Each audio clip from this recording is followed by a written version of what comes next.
Heto pa po ang dagdag pasakit sa mga Pilipino, tumaas na ng 10 hanggang 15 piso ang presyo ng tinapay sa ilang panaderya.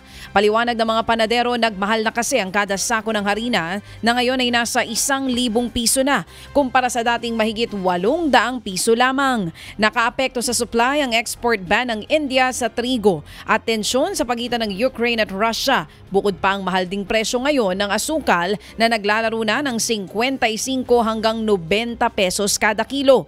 Kaya ang paboritong isabay sa kape na pandesal mula sa dating 2 pesos, naglalaro na lang ngayon sa 3 hanggang 4 pesos kada piraso.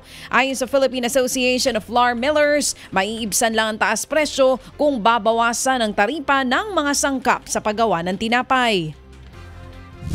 The government can lessen the tariff on other ingredients because wheat is already zero. Look at the import tariff of bread ingredients. No?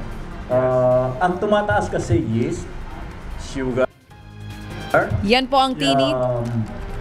Salt.